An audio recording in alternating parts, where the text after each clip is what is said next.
Hello, and welcome to Soothing Pod's Sleep Stories. My name is Arif, and tonight I will be your guide as we travel to the autumn woods of New England and follow the story of two strangers falling in love against the backdrop of falling leaves, crackling fires, and cozy nights under fluffy blankets. Before we begin, however, let us take a moment to relax and find comfort in the space that we are in, here and now. As you close your eyes, allow your body to sink into the mattress underneath you. Right now, I invite you to simply be. You don't have to do anything in this moment except listen to the sound of my voice as I guide you to a place of further relaxation. Try and imagine yourself by the perfect bonfire. What does it look like? Are you deep within the woods, wrapped in a fluffy cashmere blanket? Are you sitting in a penthouse suite, watching the fire crackle against the backdrop of the sparkling city lights? Are you sitting surrounded by autumn leaves, with all your friends and family by your side, listening to the chirp, chirp, chirp, chirp of crickets nearby? Wherever you are, I want you to try and turn your attention to the warm flames of your bonfire. Picture their color. Are they red like a juicy, ripe apple in an autumn orchard? Or are they orange, like a jack-o'-lantern, glowing bright in the dead of night on the steps of a farmhouse? Watch as they crackle, crackle, crackle, crackle. And as you breathe in, imagine the flames growing, growing, growing, growing. As you exhale, imagine them shrinking, shrinking, shrinking, shrinking. Watch as your breath empowers and relaxes the flame, just as it does the same thing in your own body. You breathe in, bringing warmth, welcoming comfort, and you exhale, providing relaxation and ease. Now that we have taken the time to relax and find comfort in the space that we are in, let us begin our story. In the hills of Vermont, autumn would not arrive quietly or subtly. It would start with a single tree in a sea of green. The locals would all drive by it and smile, knowing that their favorite season was days away from sweeping across the mountainside, from brightening their towns and urging the harvest of their fields. What was a single tree one morning would be 2 trees the next, and 3, 4, 5, 6 in the following days. The vibrant reds, browns, and oranges would bloom across the landscape like a spreading fire, igniting everyone with passion about the season. And for Sage, this year was no different. When she awakened on the first real autumn day, there was a change in the air that was blowing in through her open window, causing her orange curtains to billow. The air of summer had disappeared. The scent of lilacs, freshly mowed lawns, flourishing forests, and ripe, sweet strawberries had faded seemingly overnight, and in its place, the smells of autumn were in full swing. The air had a bite to it. It was invigorating, even at this early morning hour. Sage swore she could smell the ripe apples growing on the gnarled apple trees on the far hillside. She could smell the earthy aroma of leaves hitting the mossy ground. She could smell the spiced cider, the dry warmth of harvested wheat and hay, the sweet spice of pumpkin. The world smelled alive in a way it didn't during summer. It was as if the atmosphere was inviting you to do as you please. If you wanted to curl up with a book and drink a steaming cider, you were welcome to. If you wanted to venture out into the woods and explore the splendor of the falling leaves, you were welcome to. If you wanted to meander through corn mazes and pick apples under the sunset over the horizon that was ablaze, you were welcome to. And on that first fall morning, Sage decided that she wanted to do all three. She rose from her sheets and wrapped herself in the warmest sweater she could find. She slid on her boots, a necessity for traversing the soft autumn ground, and she began her trek outside. She took an even deeper breath of that fresh air. She felt as though she was in some fall storybook from her childhood. There was a magic in the air that couldn't quite be found in other seasons, a magic that she welcomed wholeheartedly.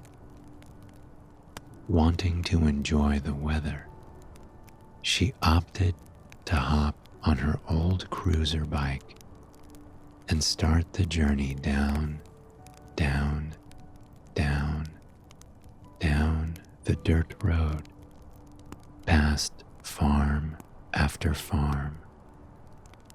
All the farmers were busy in the fields, harvesting their crops. The air was rich with aromas of ripe fruits and vegetables, and of the delicious dishes slowly being prepared with them. Sage waved to each farmer she passed. They all smiled, happy to see her. Sage had grown up in the small town of Cranberry Cove, a beautiful little town nestled against the mountains and a large lake flanked by farmland on the outskirts. It was a town where everyone knew everyone, where there were always people ready to help you, whether you requested their help or not. Sage felt as though she was flying through the autumn air. By the time she arrived at the farm at the very end of the road, she was full of a joyful energy that was contagious to everyone she passed by. The farm she arrived at was a staple in the autumn months. A farm with a large corn maze, with acres and acres of apple trees to pick apples from, and with a dense forest with a nice trail for a vibrantly colorful nature walk. It was the perfect place to experience all that the season had to offer. And Sage decided that she'd like to start with the corn maze.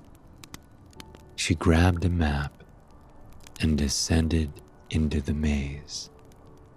All around her, corn stalks rose so high they seemingly touched the sky. It felt cozy and exciting all at once. A safe adventure where you could simply explore. Sage loved to meander through the maze without too much of a purpose. For her, it was about being somewhere away from it all, being somewhere where she could stand still with nature and listen to the sounds and breathe the smells of the season around her. However, Sage wasn't quite expecting what she found around a corner in the center of the maze.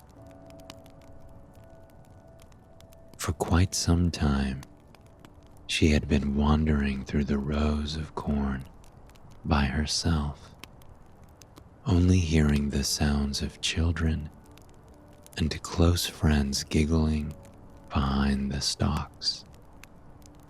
But as she rounded the corner, she walked directly into someone standing in the middle of the aisle, trying to decide which path to take. She was so surprised, she let go of her map and watched as it drifted down, down, down, until it plopped into a puddle. She apologized profusely to the man, and when she finally looked up and caught his eye, her heart leapt out of her chest. The man before her smiled apologetically. His eyes were a dark, warm amber, so deep and intricate that she felt as though she could get trapped in them. His smile was equally warm and not forced in a way that so many people's smiles often are. He extended his hand to her to help her get more steady on her feet. The man, Casper, was equally enthralled by the woman before him. She had an energy about her that promised that adventure and joy were always just around the corner. Even in the moment of surprise, there was still a spark in her light green eyes, which shimmered and shined like the forest floor after a gentle rainfall. "It's all right. It's my fault, after all," Casper chimed. "I'm the one who doesn't know where I'm going." Only then did Sage look a little more inquisitively at Casper. He wasn't dressed like a local. He wore a warm, vibrant blue wool sweater and perfectly tailored pants. His hair fell in curls around wire-rimmed glasses, and slung around his neck was a camera. Sage invited him to join her with a smile laced on her face. After all, she couldn't just leave the tourists to be lost in the maze. Casper chuckled at her little dig and gestured toward the maze, inviting her to lead the way. As they walked, Sage learned more about Casper. He grew up in the city and had worked for several companies as a photographer. However, the commercial life just wasn't meant for him. He sold everything he owned and hit the road to photograph the country over the course of a 2-year trip. A 2-year trip that he was almost certain would be extended. He wasn't exactly sure what he wanted for his long-term future, mainly because he simply liked too many places. Sage found herself mesmerized by this strange, wonderful man's story. He had given it all up in search of something, and clearly, it was in search of something he wasn't even sure he would find. For now, he was just chasing sunsets across the country, stopping wherever his heart desired, and trying to sink into each and every community he passed along the way. He asked Sage about her life. How had she ended up in this town? Sage's story was much different from Casper's, although, in some ways, they were almost exactly the same.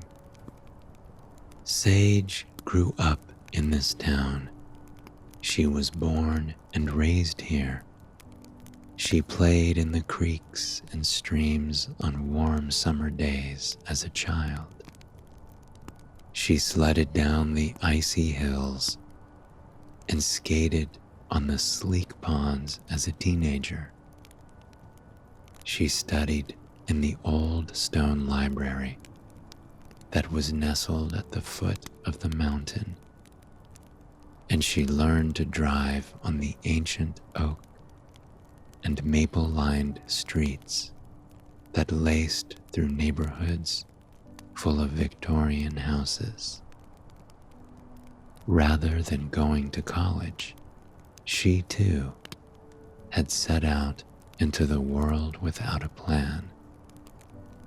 She decided to travel around the country, stopping wherever her heart desired, embarking on whatever adventures came to her that day. And when she was done, she wanted to come home. She missed the smell of the woods here. She missed the bubbling melody of the river as it coursed through their little valley. She missed the tang in the air as winter descended, sweeping across the landscape and inviting everyone to enjoy cozy nights inside, curled up with a blanket and a book. In fact, she had returned here to write a book of her own. Every morning, she'd bike down to the little library and do her writing and reading. just as she had as a young child all those years ago. While most people in the town would smile politely at Sage's story, Casper was fully engaged. His eyes lit up as he asked Sage all about her travels and about her book. Where did the idea for it come from? What was her inspiration? The two talked for what seemed like an endless amount of time as they weaved through the rows of corn. It felt as though they were in a world of their own. Their journey's soundtrack was the swish, swish, swish, swish of the corn swaying in the sweet autumn breeze, and the crunch, crunch, crunch, crunch of the earth underneath their feet. Before long, they had found their way out of the maze. When they emerged from their small world into the rolling hills of the farm, it looked more beautiful than ever. They hovered there for a moment, their conversation still flowing, their bodies inching closer together as if the maze had closed in on them. Sage asked him what else had he planned on seeing that day. He admitted that he had never experienced autumn before.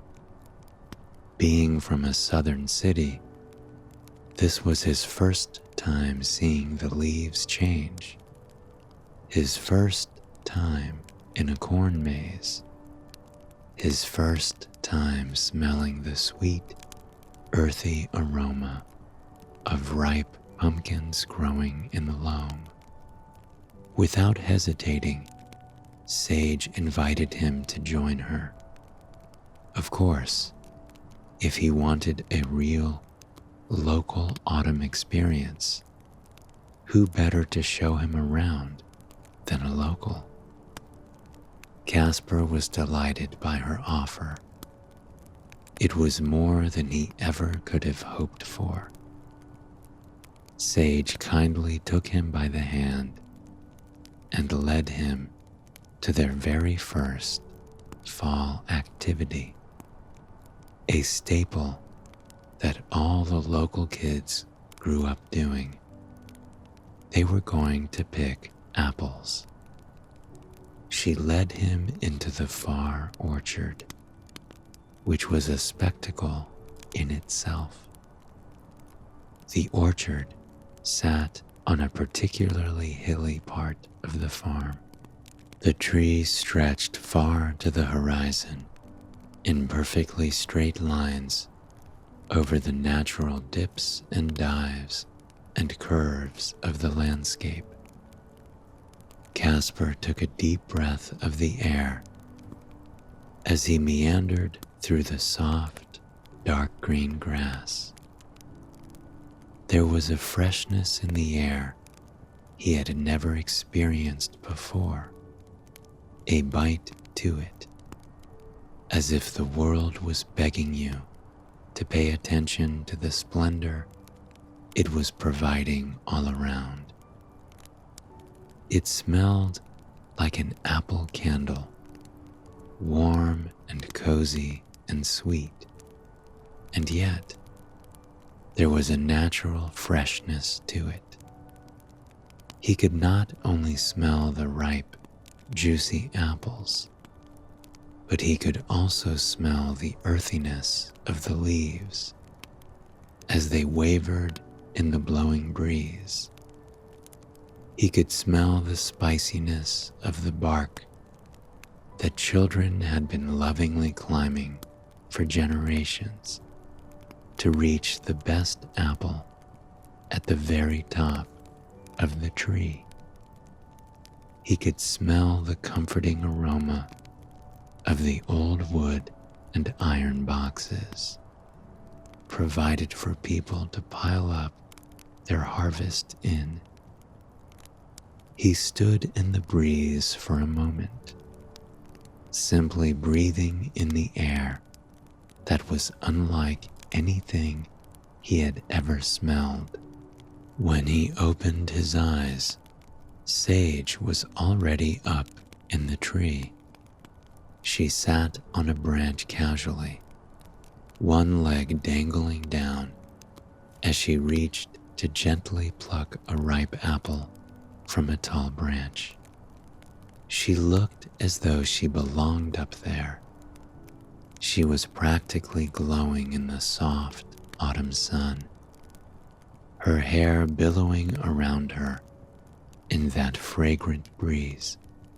Casper watched her for a moment, simply observing her do something that was such an innate part of her. Sage began to gently toss apples down to Casper. He caught each and every one and tucked them away into the white bags they had been provided with. Once a bag was full, Sage patted the branch next to her. Casper was hesitant. Sure, he had climbed fire escapes, but he'd never scaled a tree before. With a shrug and a smile, he hauled himself up on the branches and clumsily sat beside Sage, his heart pounding in the best way possible. She smiled at him with a bit of pride and admiration. With a chuckle, he told her, "That was my first time climbing a tree." Sage smirked as she softly told him, "It shows." The two found themselves laughing up in the branches, though they weren't particularly high up. It gave them a new, wonderful perspective. They were no longer observers of this nature and this landscape. It felt as though they were part of it. "And you know the best part of this?" Sage asked, smiling at Casper. She reached across and grabbed an apple. She handed it to Casper, inviting him to bite into it. He'd never eaten an apple straight off the tree, and certainly not while he was sitting in a tree. But with a shrug, he went along with it.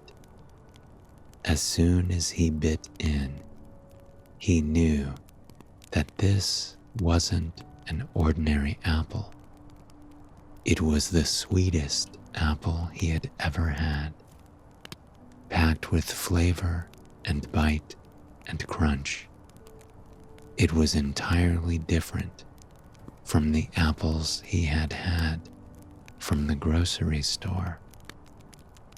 They sat up in that tree for quite some time, their legs dangling as they finished their apples, laughing and telling stories all the while. Every once in a while, Casper would catch himself gazing at Sage for a second too long.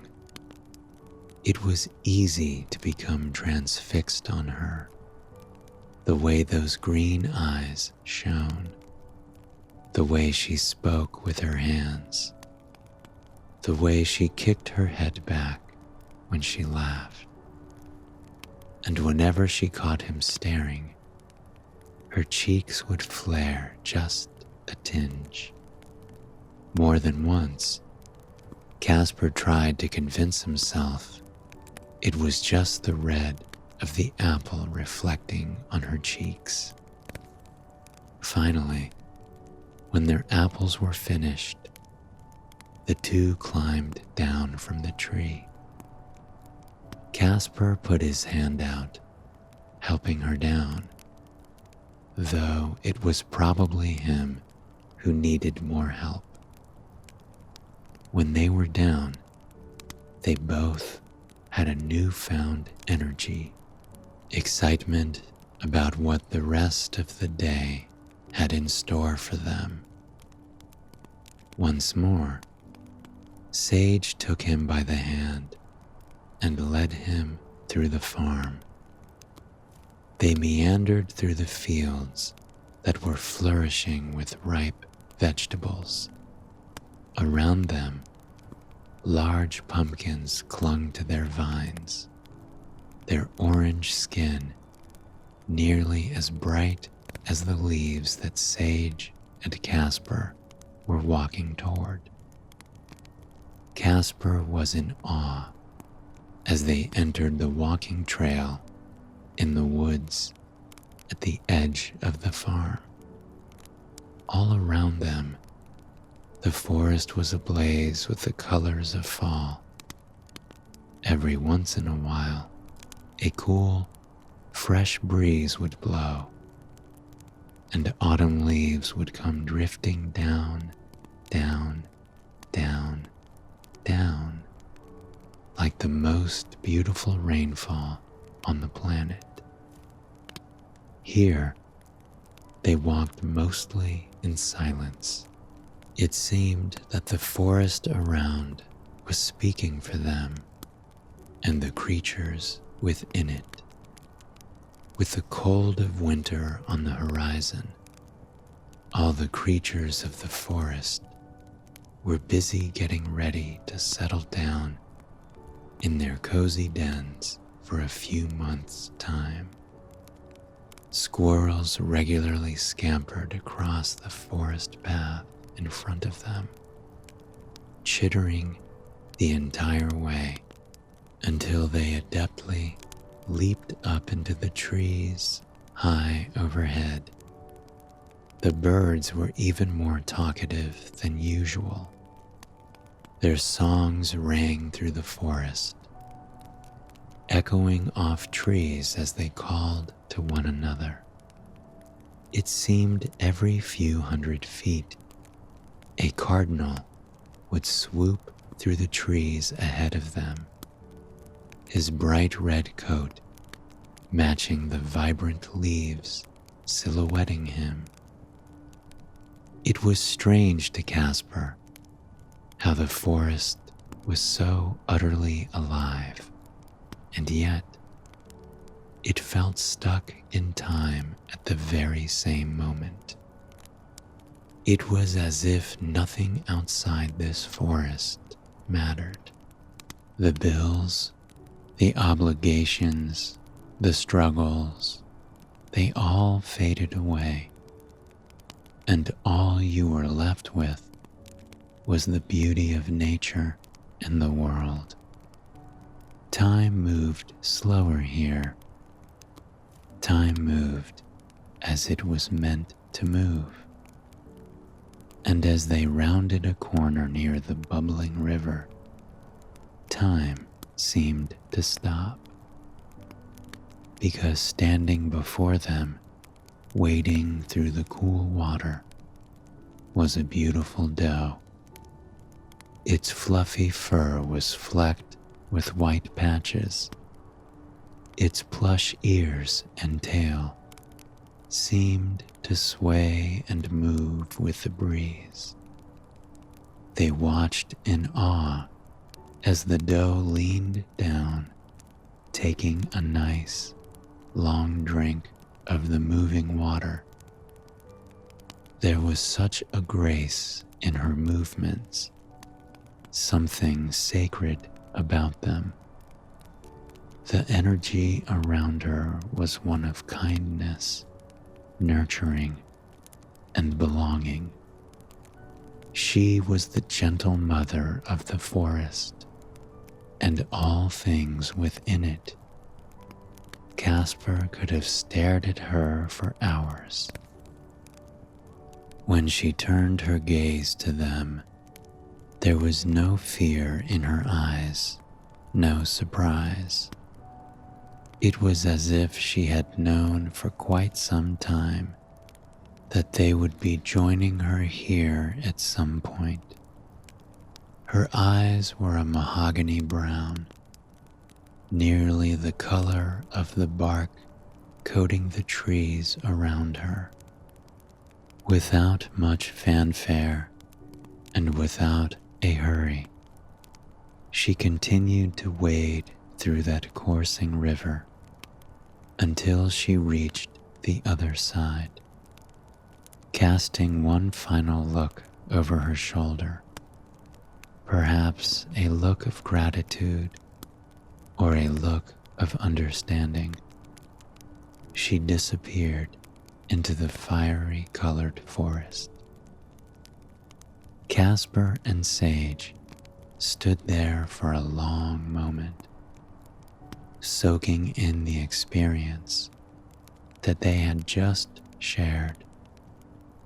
After some time to breathe, Casper took Sage by the hand, and they continued over the rickety bridge on the river.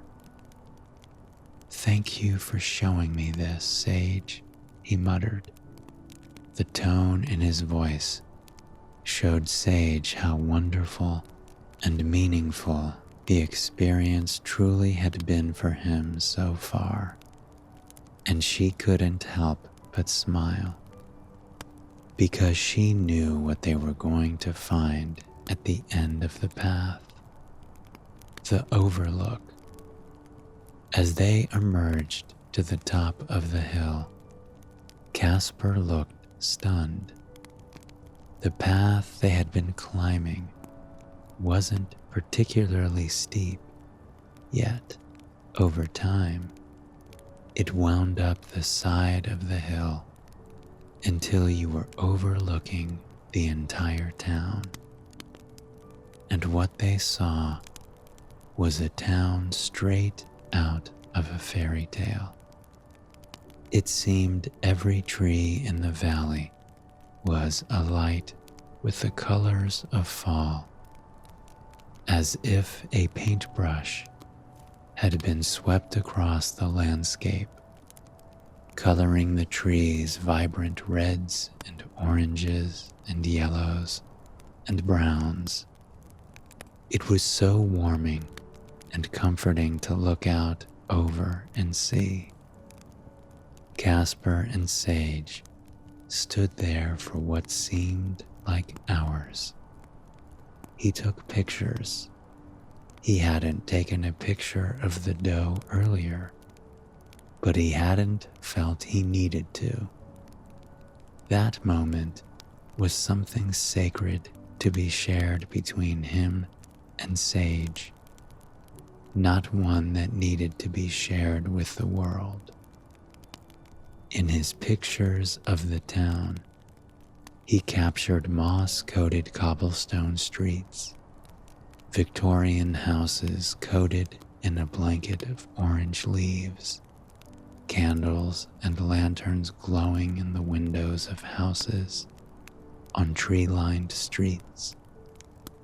Finally, they began their journey back down, down, down, down, into the very town they had been gazing at only moments before. They had experienced all the farm had to offer, but Sage promised there were more fall things to experience. She led him down to the town center, where there was a pavilion nestled against the river. The pavilion was surrounded by trees, with long swaths of garden and seating for people to sit back and enjoy the views of the town. They sat on a wooden bench on the far side of the town center, where a fire pit sat before them. As the sun began to set, and the colors of the sky began to match the colors of the trees around them. Sage and Casper got to work gathering wood for the fire. It didn't take long for the wood to ignite and fire to grow and grow and grow and grow. Casper watched in amazement as that single ember became the crackling bonfire in front of them. The fragrant, natural, minty smell of the wood was both invigorating and relaxing at the same time. Casper would close his eyes on occasion, listening to the fire crackle, crackle, crackle, crackle, accented by the sounds of the remaining crickets chirping into the afternoon air.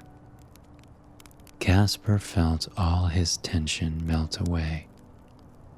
Any doubts he had about this trip, any doubts he had about his future, they no longer existed. All that mattered right now was sitting by this bonfire, surrounded by autumn leaves, his fingers intertwined with sages.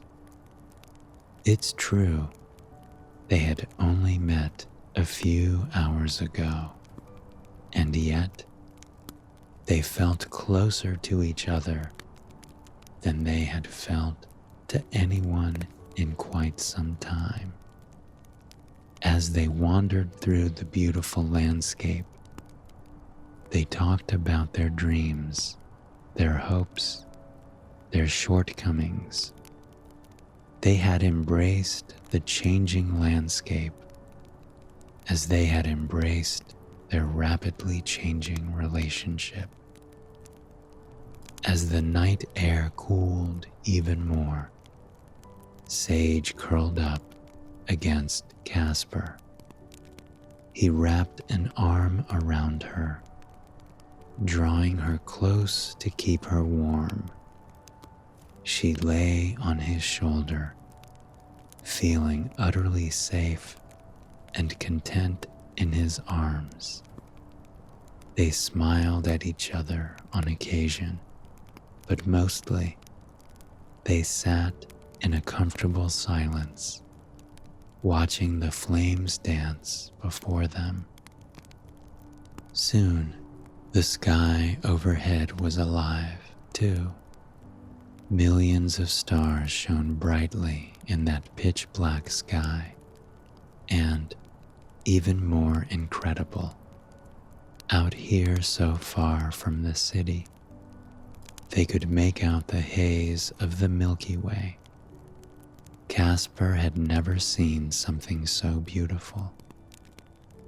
When it was time to say goodnight, Casper rode with Sage back to her home to walk her to the door. They hovered in that doorway for quite some time, a million unsaid things floating between them.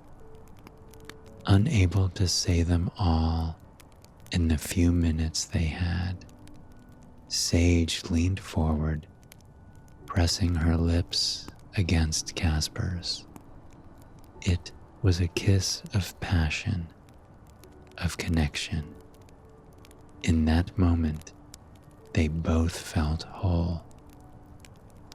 "I think I'm going to stay in this town for a little bit," Casper whispered against her lips, adding, "I at least need to see the rest of autumn, don't I?" Sage smiled as she whispered, "And then winter comes. Surely you'll want to get some photos of the snow, won't you?" Casper replied, "I think I might." With that, Casper climbed back on Sage's bike which she allowed him to borrow, and he began the ride back to his hotel. He felt utterly free, riding that bike through the countryside, gliding up and down over hills, feeling as though he was suspended by the stars, feeling as though he was sailing through apple orchards and forests ablaze with color. It was unlike anything else on earth. As he lay down in bed in the cozy inn, he found himself smiling. It was his first autumn, and he knew it was going to be one of the best experiences of his life. I hope you have enjoyed this story, and it has brought you a night of peaceful, relaxing sleep. Please join me again tomorrow for another sleep story. Until then, sweet dreams.